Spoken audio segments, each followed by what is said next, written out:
It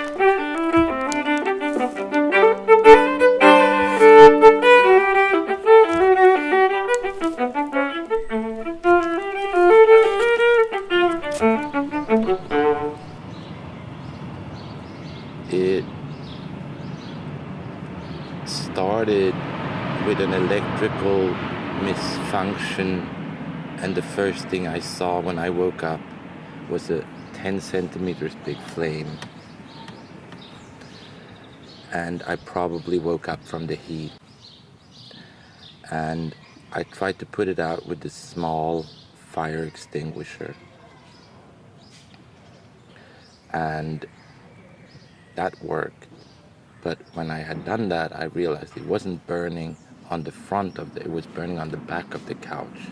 So the whole back of the couch was really burning, and all I saw was the tiny flame that came through on the front. So I got another fire extinguisher and tried to put it out behind the couch, but the fire extinguisher didn't work. And within a very short period of time, a big curtain that was hanging behind the couch caught fire and lit up within a few seconds. I stood in front of this wall of fire. And when I did that, I realized I can't help this. I mean, I am not able to do it. So I ran out to make someone call the fire department. And a friend of mine did. And when he did that, I ran back into the fire to save my paintings and the place from burning down completely. And there was a mattress that was burning, and I took that mattress, pulled it out, and when I had done that, I couldn't go back in. So I went out and felt very miserable, as if I hadn't done my very best to save anything. But I hope that it at least saved something or helped a little bit. And after that, the ambulance came, and I got an injection, and then I was out for 2 months in coma on morphine. And that was strange. And then I started to paint when I got out of the hospital 4 days after I woke up out of the coma. The first thing I did when I came out was to paint, to see if I could still paint. And things healed extremely well the whole time. My face was also 3rd-degree burnt, which is really strange.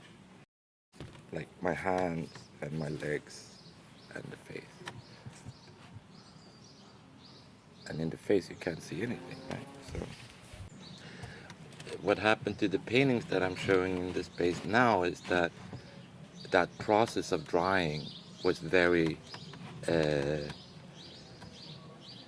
they were cooked or baked for quite a while, which means that the emotional output these paintings have is very different from newly painted paintings. They look as if they're like 150 years older than they really are. And my feeling the first time I saw them after the fire, when I sort of organized the paintings that had survived, was that they looked like Van Goghs, like paintings with sort of patina and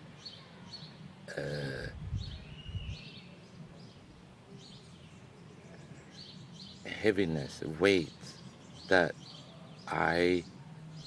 they did not have before the fire.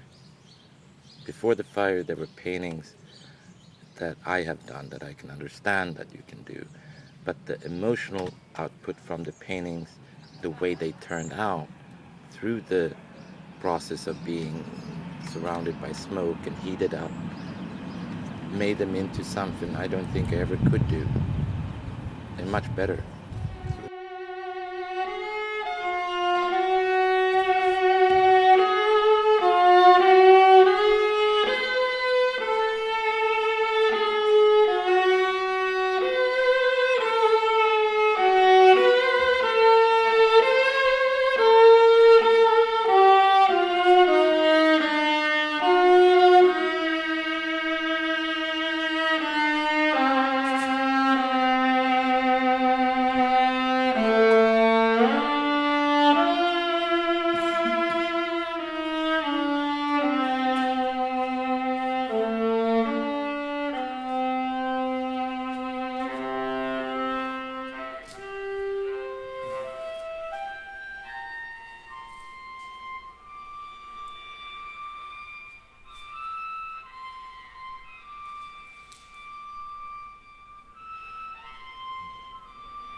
basically it's like from the first square, it's the process is decided. I can't really change much. I have to keep the size.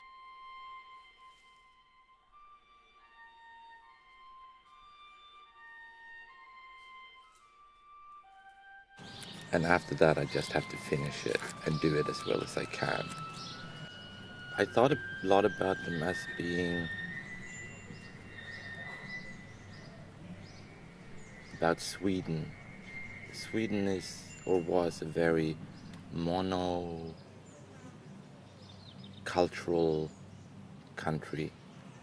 One king, one newspaper, one TV, one ruler, one rule, everybody obeys. And has been like that for 500 years, much longer than most countries in the world. So they have a very old structure of single, monotheistic kind of ideas about the world. So to me, those paintings also are about Sweden. I think in a very enclosed society, that's the space that every individual can have. But none of them are the same, but they're very similar. Or maybe how the future can be. I mean, it is still like we can be that square, one of them, and feel good about it, because it's a good square, it's a beautiful square. And that the other ones look almost the same doesn't really matter. They have their charm too.